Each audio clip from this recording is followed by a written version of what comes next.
seriousness and respect, but your department is out of control. You are spending like you don't have a budget. You're on the verge of running out of money for the fiscal year. You are illegally refusing to spend funds that have been authorized by this Congress and appropriated by this committee. You are ignoring the immigration laws of this nation, implementing a brand new immigration system that you have invented that has little relation to the statutes that you are required, that you are commanded to follow, as spelled out in your oath of office. You are routinely violating the rights of immigrants who may not be citizens, but whether you like it or not, they have constitutional and statutory rights when they reside in the United States. Your agency acts as if laws don't matter. The New York Times reported last week that on July 7, 3 days into the emergency response effort, FEMA call centers responded to less than 20% of the calls coming in from disaster victims for help. That means more than 4 out of 5 calls went unanswered. And I can just imagine the frustration of people looking for loved ones, dealing with damage, dealing with incredible tragedy to find out that their government just wasn't answering the phone. Secretary Noem, however, claimed that on Meet the Press that the New York Times piece was, quote, fake news. New York Times is reporting that thousands of calls from flood victims to FEMA call centers went unanswered in the middle of this ongoing disaster because you didn't renew contracts to keep call center staff in place until nearly 1 week after the floods. Why did it take so long to extend those contracts? It's just false. Those contracts were in place. Nobody, it didn't take 5 days? No employees were off of work. Every one of them was answering calls. So false reporting, fake news, and it's discouraging. So I'd like to clear this up for the record. Isn't it accurate that 80% of, at least, of the calls that went to FEMA call centers on July 7th went unanswered? When the tragedy struck, we knew there would be a simple yes or no question. They either answered the calls or they didn't answer the calls on July 7th. When there was a spike in calls, FEMA was there to answer the calls. The majority of the calls were answered at the call centers. Well, that's not what the report says. The report says that that on July 5th, as the floodwaters were starting to recede, FEMA received 3,027 calls from disaster survivors and answered 3,018 of them, which is over 99%. Contractors with 4 call center companies answered the vast majority of the calls. That evening, however, Ms. Noem did not renew the contracts with those 4 companies, and hundreds of contractors were fired, according to the documents and the person briefed on the matter. The next day, July 6th, FEMA received 2,363 calls and answered 846, or roughly 35.8%, according to those documents. And on Monday, July 7th, the agency fielded 16,419 calls and answered 2,613 of them, which is only 15.9%. That's shown by official documents. And FEMA officials were incredibly frustrated by the lapse in those contracts and that it was taking days for Ms. Noem to act. So Secretary Noem, what is habeas corpus? Well, habeas corpus is a constitutional right that the president has to be able to remove people from this country and suspend their right to. Let me stop you, ma'am. Habeas right corpus, excuse me, that's incorrect. President Lincoln used it. Excuse me. Habeas corpus is the legal principle that requires that the government provide a public reason for detaining and imprisoning people. If not for that protection, the government could simply arrest people, including American citizens, and hold them indefinitely for no reason. Habeas corpus is the foundational right that separates free societies like America from police states like North Korea. As a senator from the live free or die state, this matters a lot to me and my constituents and to all Americans. So Secretary Noem, do you support the core protection that habeas corpus provides, that the government must provide a public reason in order to detain and imprison someone? Yeah, I support habeas corpus. I also recognize that the President of the United States has the authority under the Constitution to decide if it should be suspended or not. It has never Let us be clear, though, that this president... It has never been done without approval of Congress. Even Abraham Lincoln got retroactive approval from Congress. So I have been asking executive branch nominees a simple question over the past few months. If the president orders them to break the law, I've been asking, will you follow the law or follow the order? I want to ask you a more specific question here. If the president tries to suspend habeas corpus and a federal court reverses the president's order, will you comply with the court order and uphold habeas corpus, or will you follow the president's directive? We are following all federal court orders and are complying with that, as is the president, and every decision that I make as well. That is obviously not true for anybody who reads the news. There are federal court orders right now, including returning somebody who was deported mistakenly. But to be clear, this is about a fundamental legal right that ensures that we live in a free society instead of a police state that would have a sham legal system like Russia or North Korea. So I'm glad that you have now committed to following court orders. I'm glad you believe in the basic freedom for Americans if ordered to do so by a court. And again, I want just to make clear that it is critically important that even if the president tries to suspend the right of people to know why they've been detained or imprisoned, if a federal court reverses that order, that you will follow that order. And I hope all members of the administration will, because it's obviously critical that some of the people, for instance, who've been deported by mistake, who didn't get due process, be returned in compliance with court orders. So now, let's move on to another issue. Do you agree that the judiciary is a co-equal branch of government, and it is your obligation as a member of the executive branch to honor decisions made by the highest court of the land? Yes or no, Secretary? We are abiding by all federal judges' orders, absolutely. So yes, it's a co-equal branch of government. Okay, well, let me ask you a follow-up question to that. Do you agree that Congress is a co-equal branch of government, and it is your obligation as a member of the executive branch to honor legislation and appropriations duly authorized by Congress? Yes or no? Yes, that's why I'm thrilled to work. Well, let me ask you the follow-up question here, because I have a lot of them. Do you agree that Article 1 of the Constitution gives Congress the power of the purse? Yes or no? Yes, that is a duty. Do you believe that, let me ask you another follow-up, it's just yes or no. Do you believe you have the power to disregard congressional appropriations and unilaterally repurpose funds that have been duly appropriated by Congress? Yes or no? Ma'am, we are not doing that. So the answer to you is no. All right, well, it was a yes or no, Secretary. Let me continue. Interestingly, you said no. But since you've been Secretary, you have repeatedly disregarded the law. You have illegally impounded funds that Congress appropriated and that your branch of government must implement pursuant to the law. Yet you've closed offices established in law, including the Office for Civil Rights and Civil Liberties, the Office of the Immigration Detention Ombudsman, the Office of the Citizenship and Immigration Services, and you've canceled contracts for programs authorized in law, including shelter and service programs and citizenship and integration grants. You've obstructed and roughed up members of this committee as they attempted to conduct congressional oversight, and then you vilified them. But my question is, if they were so bad, why were they allowed to go in after to conduct oversight? Let me just continue. You redirected funds to terrorize our communities. You created taxpayer-funded political propaganda campaigns to terrorize families and children who don't sleep at night because of the terror of those commercials that you are putting out there. You hold sick, disrespectful press conferences in my state where, let me be clear, you are not welcome. You corruptly used emergency authority to avoid procurement to make Trump's private prison donors richer by directing $45 billion for them to expand ICE detention centers.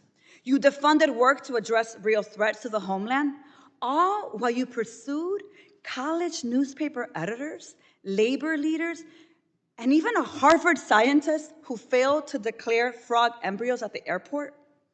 Clearly, we don't have time for all my questions, so I have 13 pages worth of questions that I will be submitting to the record that I expect you and the administration to answer. But here is my final question to you. When you took your oath, did you swear to support and defend the Constitution of the United States of America? Yes or no? Yes, I did. So I find that laughable. You don't behave like someone who takes that oath seriously. And let me tell you why. We don't live in a dictatorship or a monarchy.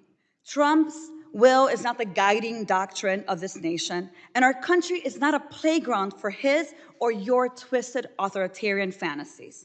We are a democracy We defend the Constitution and we affirm the rule of law. We respect the co-equal branches of government and we uphold our rights, even when we disagree. The foundation of our nation is based on a core set of constitutional rights upon which our prosperity, our pluralism, and our peace depend on it. You, however, have been leading this work for 116 days, and in that time, you have profiled and dehumanized our neighbors. You've betrayed our constitutional commitment to due process. You've deported United States citizens. You've undermined the courts. You've broken the law. You've engaged in corruption, and you've weaponized the immigration system to violate civil rights.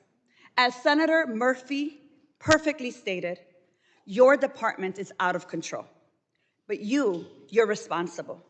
You have betrayed the sacred fundamentals of your oath. And I believe to my core that you are not fit to hold the office. And I again, to your face, demand your immediate resignation. And I put it and place it on the record for all of us to see. With that, Chairman, I yield back. This weekend, the president made the remarkable statement that he, quote, doesn't know whether he has to uphold the Constitution. You, however, have taken a different position, both in your confirmation hearing and when you took the oath of office. You said that you were committed to complying with the Constitution. Do you still stand by that statement? Absolutely. I believe President Trump Excellent. as well. Let's start with Article 1, which gives Congress and only Congress the power of the purse. No money shall be drawn from the Treasury, but in consequence of appropriations made by law. But this administration is freezing, terminating, and even clawing back federal grants and awards that were already signed into law. These are taxpayer dollars that were appropriated by Congress for the specific purposes that we laid out. So, Secretary, let me ask you, do you believe the administration has the authority to subvert appropriations law to freeze and terminate congressional funding? The administration and the Department of Homeland Security used our authorities that we have to evaluate every grant that was in front of us and meet statutory requirements, but also to make sure that they were being spent appropriate. So, of course, the president is within his authorities. Make sure Ma'am, that this we is went my time. forward. Thank you so much. Of course, the president is within his authorities to drive policy decisions within the bounds of federal law and the Constitution, but that's not what you've been doing. What I'm asking is whether you believe you have the authority to ignore appropriations law. Do you believe that the Constitution gives the executive branch unilateral authority to withhold funds appropriated by the legislative branch? We have evaluated grants to make sure if they're being spent appropriately, and work that is underway and was authorized has continued. Other grants that have not been started and have not been authorized or obligated, we have reevaluated. And I think you're talking specifically about grants potentially within FEMA that were non-disaster related grants. I'm talking broadly, ma'am, and Article 2 does not give the executive the authority to withhold funds, period. And multiple courts have weighed in to agree. Multiple courts have ruled in agreement. Congress controls the power of the purse. That is a fact. That's not a question. That is a fact. And so if the president disagrees with certain spending, Congress passed the Impoundment Act to create a legal process to seek rescissions, and we expect him to follow the law. This administration is not just ignoring the constitutional power of the people's elected representatives. It is also violating the fundamental right of individuals. Do you believe that the Constitution grants everyone in our country the right to due process, including non-citizens? The administration has the authority to. Ma'am, I'm looking for a yes or no question. Yes or no. Do you believe the Constitution? Yes, ma'am. Do you, we have not conducted in any kind of impoundment. Mr. Chairman. Time is yours. Okay. Secretary Noem, I'm just looking for a yes or no here. Do you believe the Constitution guarantees due process to everyone in America? Due process is exactly what this Congress lays out. Yes or no? Is, okay, ma'am, I'll take that as a no. On due process excuse me, I'm trying to ascertain your understanding of the law as it applies to your department, and you as its leader should be able to give us a yes or no answer, because judge after judge has ruled that the law is not being followed. Do you believe that the U.S. government has the authority to deport American citizens? No, and we are not deporting U.S. citizens. I'm so happy to hear that you do not believe that the law gives you that authority, because the federal government has no authority under U.S. laws to deport any American citizen. And as I know, everyone viewing this hearing today knows that several American citizens have been deported to date. That is not Secretary true. Noem, that was not a question. Secretary Noem, that oath that we both swore before taking office was to protect and defend the Constitution of the United States. Not the president, not a political party, the Constitution. And that's what we're going to keep doing here at the Appropriations Committee. Thank you. I yield back. Secretary Noem, on May 5th, the Customs and Border Patrol, Border Protection, CBP, quietly rescinded, I'm not sure it's even been reported, their, quote, processing of pregnant and postpartum non-citizens and infants, end quote, policy, which was issued on January 28th, 2022, citing it as, quote, obsolete or misaligned with current agency guidance and immigration enforcement policies. That January 28th policy memorandum followed years of inadequate care documented by a report from the Inspector General of the Department of Homeland Security showing that the treatment of pregnant, postpartum, and nursing women and infants was just horrendously and horrifically inadequate. And a recent site visit by Senate Judiciary Committee staff confirmed that this problem is continuing, that pregnant women being detained do not have access to adequate health care. Do you agree or disagree that babies and pregnant women within CBP and ICE custody should receive care that are tailored to their specific needs? And why, in God's name, would that policy be rescinded providing that care? Well, Senator, I will look at the specifics of that policy and what was changed as of May 5th. I would say that everybody that's incarcerated or is brought into custody and is in a detention center is receiving appropriate care, and that we are making accommodations for individuals that have different physical But as a matter of situations fact, or it's pregnancy. not happening. And so I will look at the specific policies as to why one of the requirements may have been changed or adapted. If you have a specific to point out, that would be fantastic. You don't know about this policy? I do know about the policy change, but I've looked at the guidelines of how we handle individuals that are pregnancy. You do know about the policy change. How could you allow it to happen? Well, sir, what are you finding wrong with what we do with individuals who are pregnant that are in our detention centers? Is there concerns I should be addressing? Women who are pregnant or who have just had a child and their infant babies are not receiving adequate medical care. Everybody receives you medical care. concerned? Everybody receives medical care that is in our custody, and even Why if was they are the going to be policy returned, rescinded then? even if they're going to be returned back to their home country, we are making sure that they have medical care in their home country before they are sent there. So that is something that we do very diligently, is to make sure that anybody who has a medical issue, a concern, something that needs to be addressed is taken care of in those detention centers. What you are telling me right now is factually untrue. No, it's actually more important, you It's followed through with permitted every a single policy to day. be rescinded that provides for adequate care because it was, quote, obsolete or misaligned with your agency's guidance and immigration enforcement priorities. How can you sit here and tell us that caring for pregnant women or infants or women postpartum is misaligned with your priorities? Yeah, It just boggles everyone my who's in mind. everyone who's in our care and in our detention centers But it's your receives policy medical not to care care that is for them. appropriate to them and their specific condition. Absolutely, that is You're happening. about to lose a fifth of your workforce in FEMA, correct? There are individuals in FEMA that are no longer working with us. They may have taken early retirement or How are you deferred going to retirement. meet the needs of our constituents in Missouri or Connecticut, which suffered floods recently? I saw FEMA in action then, as I've seen them over the years. They are dedicated, vigorous public servants. They appear and spend hours and days and weeks caring for people. You're losing a fifth of them, including most of the leadership. What's your plan to replace We've got them? many people in FEMA that do very good work every day taking care of people that are in a crisis situation, that are experiencing the worst day of their lives. The problem is that over the years and under the Biden administration, they failed the American people. You're not They didn't answering my question, Oh, I Madam absolutely Secretary. am. How are you going to replace a workforce You can't that is convince me absolutely that any essential federal government to agency does a better helping the job just because it has more constituents in people. Missouri? You More just people committed does to not help them. equal You're not going a to be better able to job. help Better people in job is Connecticut accountability to or people and in making sure we're Missouri taking or care anywhere of in the them. country if you don't have the dedicated public servants in FEMA and you're losing them. Time has expired. Senator Kim. Madam Secretary, you committed to uphold the Constitution, is that correct? Yes. Thank you. And you now, of course, commit to following the Fifth Amendment, is that correct? Yes.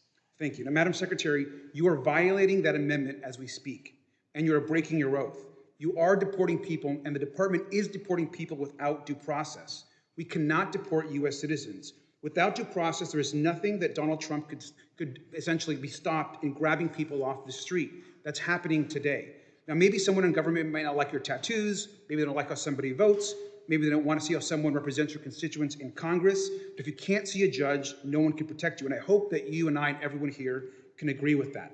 And apparently, not even the Supreme Court actually matters when it comes to the case, of course, of Kilmar Garcia. But let's remember that we're not just deporting people. We're sending some of them to be locked up in one of the most dangerous prisons in the world. Now, Madam Secretary, you've heard this case today, but I have to speak about it one more time. I think it's really important. This is Andrew Romero. He had an appointment to come to this country to claim asylum. We gave him that appointment. The United States government gave him his asylum appointment. He comes for his appointment. He passes a credible fear interview. He's a gentle person as described by his family. He's openly gay. He was leaving his country for persecution of being gay. He did everything right, claimed asylum, that was legal. And then we sent him to a dangerous prison at the border with no due process. There are claims about his tattoos. He has his parents' names on his tattoos and 2 crowns that relate to a festival back in his hometown. We are paying to lock this young gentleman up forever.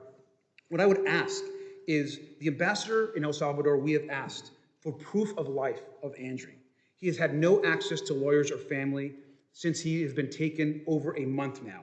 No one knows if he's even alive. His mother just wants to know if he is alive. So my ask to you, Madam Secretary, is the same that I asked the ambassador.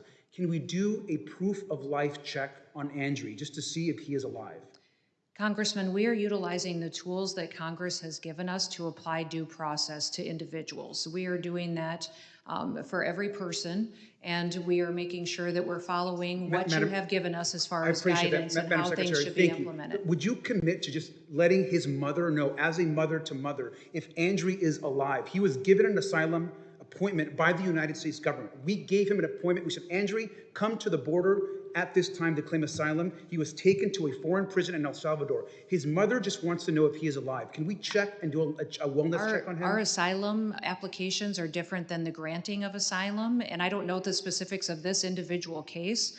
This individual is in El Salvador, and the appeal would be best made to the president and to the government of El Salvador on this. This is not under my jurisdiction. Madam Secretary, you have said that CCOT in El Salvador is one of the tools in the toolbox that you have. You have said that and have been quoted as saying that. You and the president have the ability to check if Andrew is alive and if not being harmed. Would you commit at least into looking and asking El Salvador if he is alive? This is a question that's best asked to the president and the government of El Salvador. And I think you know very well that you could ask that question. What you are choosing to do, Madam Secretary, is disregard this young man's life, this young man's family, who was given an appointment by the United States. I think it is shameful that you won't even request to see if this young man is alive.